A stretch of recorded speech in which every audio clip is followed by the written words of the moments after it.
All right, so my name is Kiara Gilbert. I also go by K Gilbert.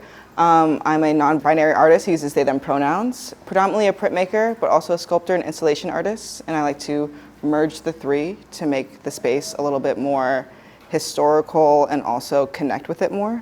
I feel like print is a very emotional medium for me because it feels like a story told a million times separately, but still the same story, but you know how you tweak it a little bit for each audience or each experience. It feels like the print, because it's never exactly the same, always has a little bit of humanity, change, history, and existence in it, like living existence. So for this piece, I actually printed on glass. This piece is called See It Through. So it is, to me, when I initially started, I was working a lot with like the concept of like monsterhood and how externally queer communities are demonized or treated as monsters by society. I was reading a lot of like lesbian pulp novels and also watching a lot of like queer horror, as I am wont to do. Because I think that these things, especially horror movies, I grew up watching a lot, and I also read a lot of like horror comics. These things, the horror genre really externalizes society's unspoken or internalized fears. And sometimes, oftentimes, especially in like body horror genres, monster genres, that horror is like the self or the body. I think of like as far back as the Greek monster Scylla, who was a beautiful nymph who got turned into a monster. Depending on if you do the Ovid or Homer version, like her body turns into dogs and she tries to run away from the dogs, but then she realizes that that's her. And so like this really like, I mean, that Scylla wasn't an inspiration, but that's just an example of a monster throughout history where it's like your body is the thing that's scaring you. And so like, it is really important for me to engage with body and like the idea of like what's inside of us that's so like frightening to people. So, and externalizing that. So that's why it's kind of like fleshy on the outside. And then on the farther back piece of glass, there is a screen print of a queer joy of a selfie in the bathroom, which I feel like is something that we feel like is so modern, but photography at this point is over 100 years old, right? So I think a lot of people in like the 70s who were like taking Polaroids and like how there is not a natural or like the natural connection from queer elders to queer youths is often disconnected by either propaganda or circumstance, right? So like queer people are distanced from children, or at least that's the way I grew up, is like, yeah, queer people are seen as a danger to children for various reasons, but that not being able to engage with people who have a similar experience to you or a similar like lineage to you is disheartening and also can shatter a sense of self from an early age that you have to rebuild.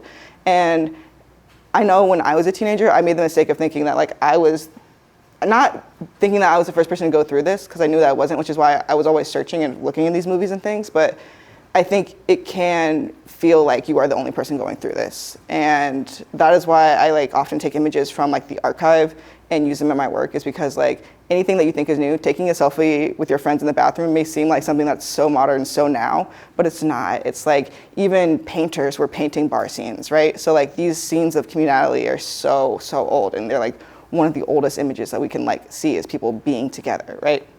So that's the image in the background.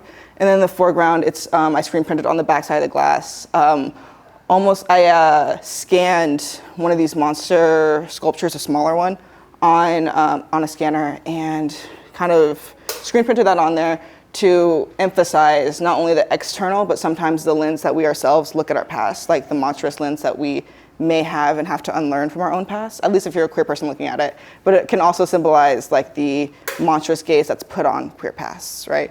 So, I mean, similar to any marginalized group, right? I feel like the Black past is also very much demonized. I mean, even I remember like as a teenager, I went through a Black Panther phase, and I was telling my aunt about it, and she was like, the Black Panthers, they had guns, like they weren't as good for the community. I was like, girl, you don't know. Like, I think you've been sold a lie. And I mean, it was great because I think those conversations with our elders are so important. Even like when we disagree, it's like, okay, like at least you can see where I'm coming from and see like the humanity in the subject more, or maybe I can like put you into my research rabbit hole and we can connect through that, and maybe like our shared history can bring us closer together in the present, which is the same thing I want to do with queerness, and that is like the crux of my work. So, yeah. Thank you.